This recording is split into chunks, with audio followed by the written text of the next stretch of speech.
Olá, seja bem-vindo. O Universidade Aberta está começando. Já estamos no 4º mês do ano e até agora, quantos livros você leu?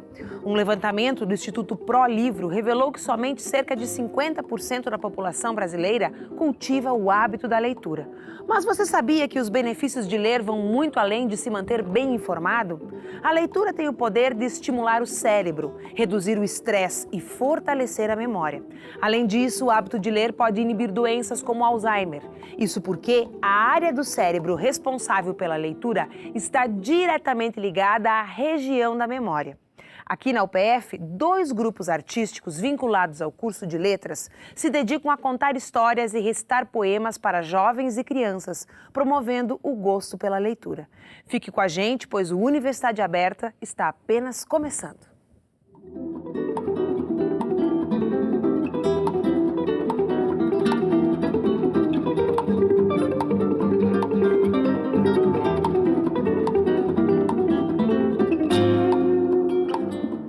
Contribuir para melhorar o índice de leitura na região de abrangência da UPF. Este é somente um dos objetivos do projeto de extensão Bando e Bandinho de Letras, do Instituto de Filosofia e Ciências Humanas. Mas antes de conhecer os convidados do programa de hoje, vamos assistir a uma reportagem produzida pelo Núcleo Experimental de Jornalismo em parceria com a UPF TV. Ela dá asas à imaginação. É a melhor amiga dos introvertidos e a porta de entrada para as oportunidades. Vai ganhando vida na medida em que as palavras vão sendo interpretadas. A leitura é parte fundamental para o desenvolvimento da escrita, linguagem e interpretação, além de ser uma fonte ilimitada de cultura. Um dos maiores linguistas do século XX, Roman Jakobson, fala que a linguagem é o fundamento principal da cultura, do ser humano, seja qual for a cultura. E a melhor maneira de aprender a cultura é escrevendo e lendo o que foi escrito por grandes escritores. A leitura é essencial para tudo. Nós precisamos não apenas ler, mas saber entender e interpretar as coisas. Então, a partir do momento que a pessoa não somente lê e interpreta, ela entende melhor o mundo, ela consegue se comunicar melhor, se colocar melhor na sociedade. É essencial para todo mundo. Passo Fundo é considerada a capital nacional da literatura por receber um dos maiores eventos de literatura da América Latina, a Jornada Literária. E, consequente a isso, o que não falta são opções de leitura e espaços para ler. Aqui na Biblioteca Municipal, as opções vão desde a ficção até o científico, contemplando qualquer idade. Nós fizemos um investimento significativo, a aquisição de aproximadamente 464 títulos. Então, nós estamos recebendo desde títulos clássicos, obras, lançamentos que você pode ver, por exemplo, em qualquer livraria, nós estamos podendo oferecer para a comunidade. Márcia é coordenadora da Universidade Popular de Passo Fundo e conta que diversas mudanças foram feitas na Biblioteca Municipal. Tudo isso para enriquecer o ambiente e torná-lo um espaço de movimentação cultural. O nosso objetivo desde 2013 é implementar uma nova visão de biblioteca pública, que não seja um espaço único e exclusivamente só para pesquisa ou só para retirada de livros, mas um espaço onde a comunidade tem acesso para desenvolver, onde são desenvolvidos diversos projetos literários. Essa turminha aqui é do 4º ano da Escola Protásio Alves de Passo Fundo e já sabe de cor por que o gosto pela leitura é tão importante. A gente aprende a escrever bastante e aprende a falar. Porque a gente aprende mais a escrever, falar melhor. Escrever melhor e imagina mais. O diretor Júlio Borges sabe da importância que a leitura tem para essa garotada. Ele acredita que tão importante quanto ler é colocar em prática esse conhecimento adquirido. Temos um projeto que vai ser desenvolvido aqui na escola chamado Semana Cultural Protasiana, que tem a ver com a questão de leitura também, mas também tem a ver com a questão de produção de cinema. Então a gente tem uma forma de fazer isso que é através da leitura. A leitura traz o conhecimento, mas a gente tem que colocar isso em prática. E aí, crianças, quem é que gosta de ler? E quem Quem está conosco aqui no estúdio é o coordenador do projeto, o professor Eládio Weschenfelder, e a bolsista Paidex Júnior, Marina Sbardelotto. Eles vão explicar um pouco mais sobre esse projeto e sua importância para a comunidade escolar e acadêmica. Tudo bom, professor Eládio? Tudo bem, Bibiana? Tudo jóia? Tudo bom, Marina? Tudo bem. Professor Eládio, é um projeto de muitos anos, né? Uma vida quase de projeto. O que mudou nesses 20 anos de Bando de Letras? Depois de se tornar adulto, porque completou 20 anos, o Bando de Letras e Letrinhas está se qualificando e se preparando para a festa agora dos 20 anos, fazendo uma comemoração que lembra o estímulo ao gosto pela leitura. Hoje não se fala mais hábito é vício. Então o gosto é bem mais positivo, é uma virtude, né? Já que esse país, historicamente, não foi e ainda não é um país de leitores. Então, em âmbito regional, o bando e o bandinho, discretamente, né, e academicamente, vão buscando selecionar textos poéticos ou ficcionais e buscando um público que saiba apreciar com gosto essa arte que está escondida nos livros, né? Um livro não aberto, não lido, é um livro morto. Então nós não fazemos teatro, mas fazemos uma apresentação dos textos que estão contidos nesse suporte. Acordando textos. Acordando textos, evidentemente porque eles ficam muitas vezes nas bibliotecas esperando a visita dos leitores. Que né? não vão. Nesse país, praticamente 70% Os índices são baixos, né? São baixos os índices de leitura. E quem vai à biblioteca muitas vezes vai para buscar pesquisas e fazer outras coisas. Conteúdos mais técnicos. Conteúdos mais técnicos, né?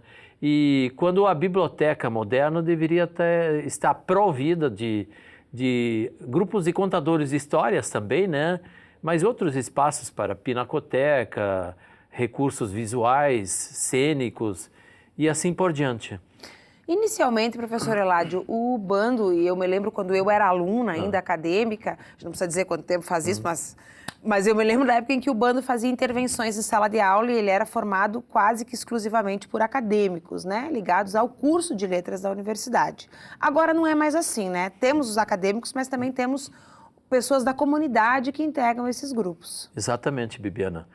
O Bando de Letras ele surgiu como uma forma de revolta, uma rebeldia, uma insurgência contra as aulas de literatura que eram dadas até então por alguns professores, né, que eram mais tradicionais.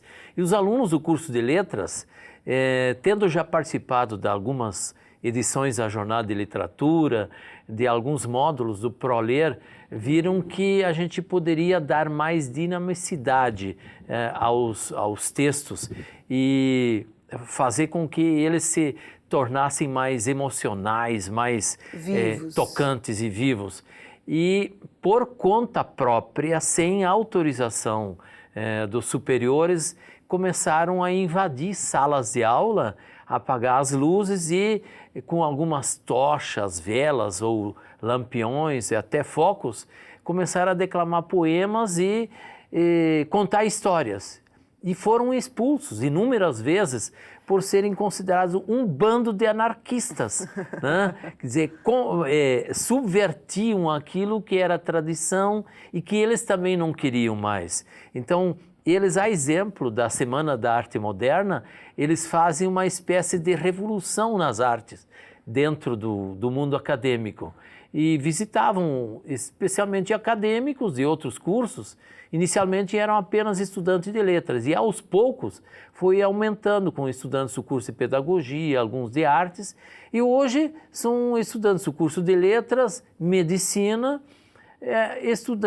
tem uma estudante, a Marina, do ensino médio, e temos também o bandinho de letras, que são crianças de 8 a 12 anos, que vêm do mundo externo, da extensão, para a universidade, reúnem-se no mundo da leitura, para ler textos que eles mesmos escolhem e depois recontar esses textos, redizer esses poemas de forma prazerosa, alegrando dois públicos, né? O público que conta e o público que recebe, e suscitando a curiosidade por esses textos. Eu queria perguntar para a Marina, quando é que começa a tua história com a leitura, Marina? Quando é que tu se encantou pelos livros e pelas narrativas? Desde pequena fui muito influenciada pelos meus pais a começar com a leitura. A escola participava muito disso também. Então eu sempre tive um gosto pela leitura, pelos diversos tipos de leitura, seja ficcional, dramático, apenas teórico. Eu sempre gostei muito. E na inclusão com o bando, quando eu descobri o projeto, foi uma coisa assim, eu gosto de ler, por que não tentar? Por que não passar o meu gosto para as outras pessoas? Trocar de papel. Trocar de papel. Não ser só exatamente. aquele que lê, mas ser aquele que convence, que convida o outro a ler também. E a partir disso, não foi só a prosa, foi o verso. O verso, eu já tinha encanto, mas com o bando eu fui aprendendo a lidar com a poesia, a apresentar ela para as outras pessoas.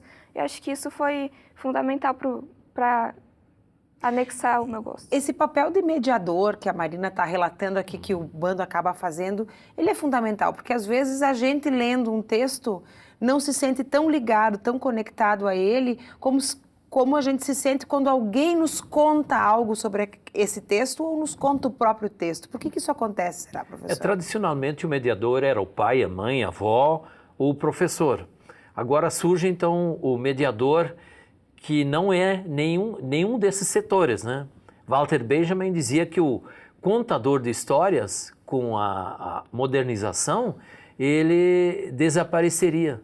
Mas é pelo contrário, o contador de histórias ressurge das cinzas e ele passa a ser um intermediário, um mediador, exatamente. Esse que vai ficar entre o livro e um possível leitor. Que depois vai acabar chegando ao livro. Exatamente. À medida em que ele conta e encanta, o sujeito que percebe essa sensibilidade sem a leitura tradicional, ele vai buscar no texto, porque nem sempre o contador vai estar presente, nem sempre o dizedor de poemas vai estar aí. Então ele vai, por indução, por encantamento, ele vai buscar essas fontes. Aliás, a gente, quando declama um poema, conta um conto, sempre cita a fonte, porque é lá que mora o texto. Sim. Bom, nós temos muita coisa para falar do bando e do bandinho, mas a gente volta depois do intervalo com mais um pouquinho do Universidade Aberta para você. Não saia daí, voltamos já já.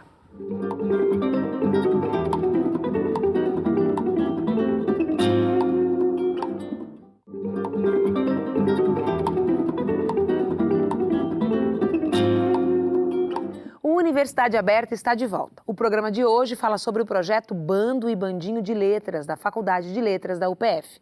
Comigo nesse segundo bloco, o coordenador do projeto, o professor Eládio Weschenfelder, e o bolsista Paidex, Lucas Cirino. Tudo bom, Lucas? Tudo bem, professor.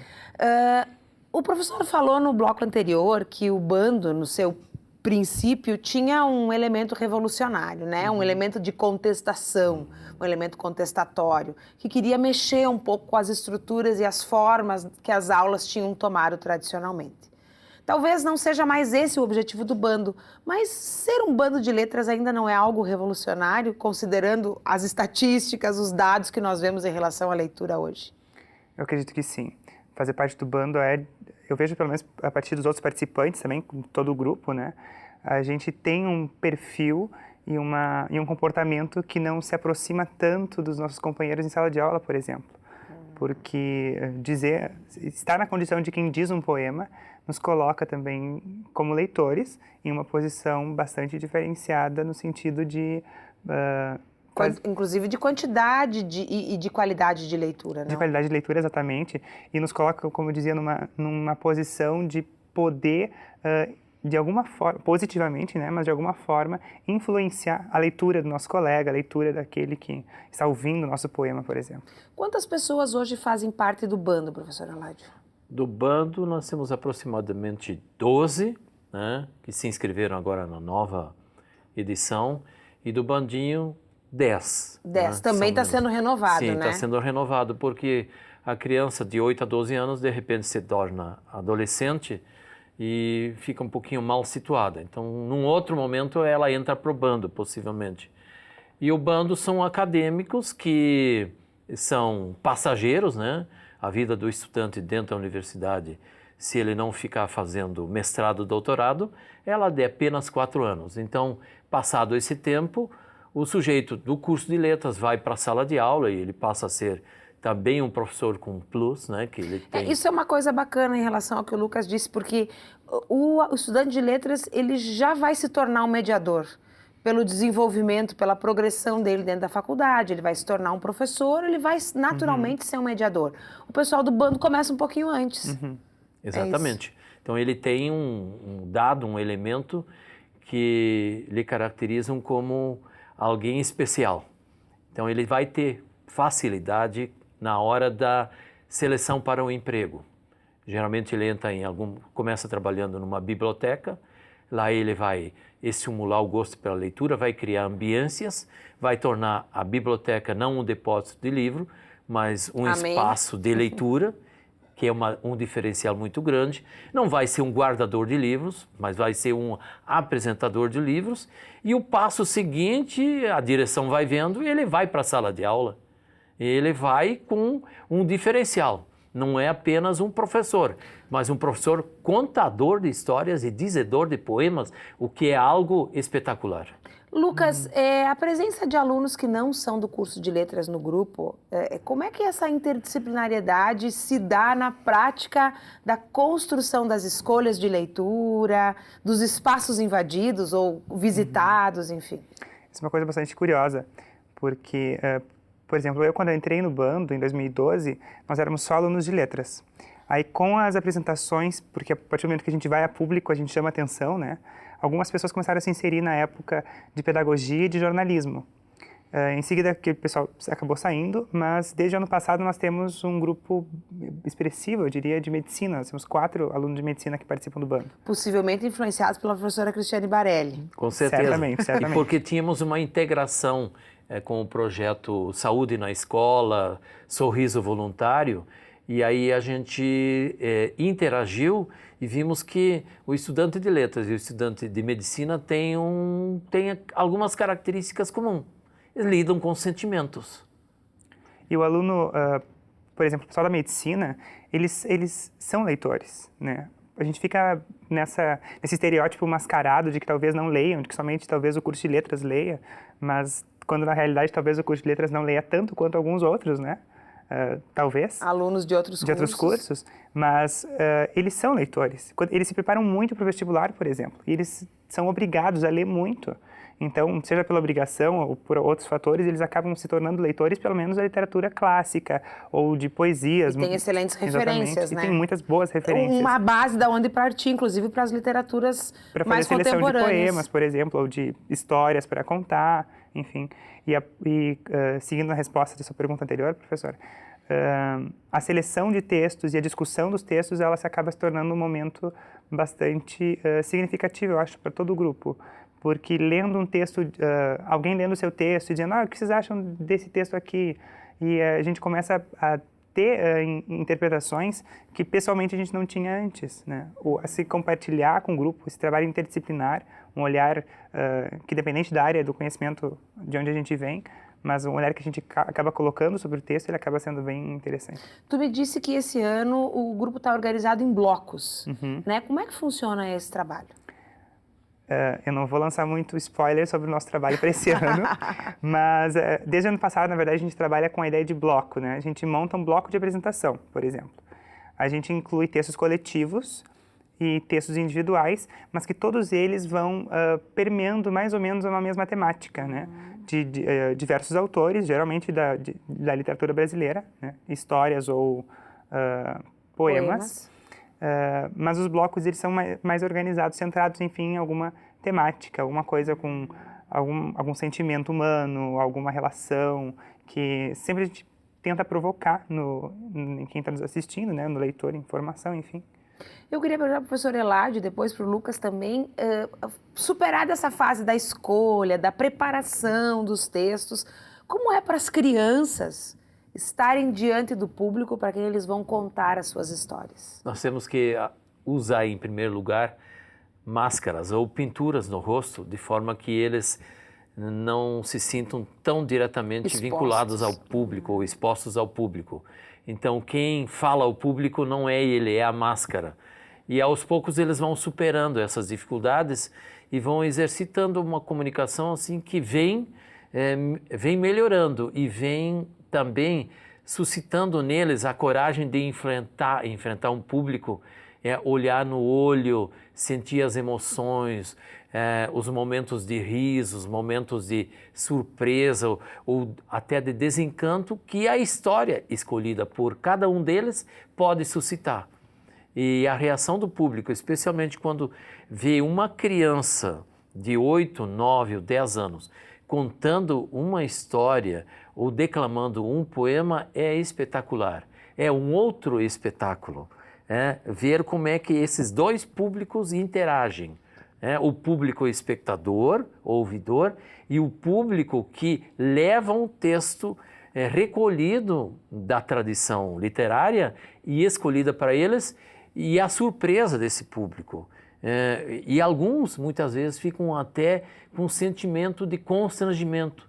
Como é que pode uma criança conseguir se expor e eu não consigo? Se expor de tal forma, com tal capacidade, e eu não sou capaz de declamar um poema ou contar uma historinha. Então no fundo, uma provocação. Na verdade, uma provocação positiva, no sentido de levar esse público também a ser leitor. É uma provocação e um convite. E como isso é para o bando, Lucas? Para o bando, só fechando também, o bandinho é sempre uma comoção geral, quando vai se apresentar, né? Sempre. Mas essa questão da máscara, por exemplo, o bando já teve uma etapa em que usava também desses artifícios como a maquiagem ou a máscara, porque acaba colocando, na verdade, uma persona que diz o poema, não necessariamente a pessoa que está ali. Eu, por exemplo, o Lucas, é alguém que está dizendo o poema, recitando o poema. E isso se estrutura como as apresentações? Como é que vocês se sentem ao fazer isso e como é que o público recebe vocês? Tem muita gente que procura o bando por tentar trabalhar com a timidez de alguma forma, né? Busca o bando para melhorar a oralidade, melhorar a sua desenvoltura em público. Então, geralmente, quando a gente vai a público, obviamente, nas primeiras vezes é um nervosismo extremo, geral, e todo mundo se olhando, e agora o que a gente faz? Mas sempre acaba saindo, geralmente, eu, pelo menos quando eu tento observar, os meus colegas também, acaba saindo melhor do que a gente esperava que fosse sair. E a reação do público geralmente é muito boa, muito positiva. Acolhedora, justamente porque nem sempre a pessoa tem contato com algum texto literário oralmente, quando alguém está contando esse texto literário, dizendo esse e dando significado para ele, porque quando a gente diz, a gente preenche aquelas palavras de algum significado. De algum sentimento, algum significado, exatamente. Bom, eu quero agradecer ao professor Eládio pela presença, ao Lucas e à Marina que esteve conosco no outro bloco, e dizer que eu fico muito feliz de receber um projeto como esse, que está fazendo 20 anos de história, né? Lendo e convidando a ler. Eu espero que você aí em casa tenha se sentido convidado, não só a ler, mas também a assistir as apresentações do bando e do bandinho, assim que elas começarem a ser divulgadas, provavelmente a partir do final de maio, início de junho, né? Exatamente. E o Uni Aberta de hoje fica por aqui, mas semana que vem nós voltamos com mais programa para você. E se você perdeu algum programa e quer assistir ou quer assistir novamente, você encontra os nossos programas no canal do YouTube ou pelo site nextjor.com.br. Na semana que vem estaremos de volta. Até lá!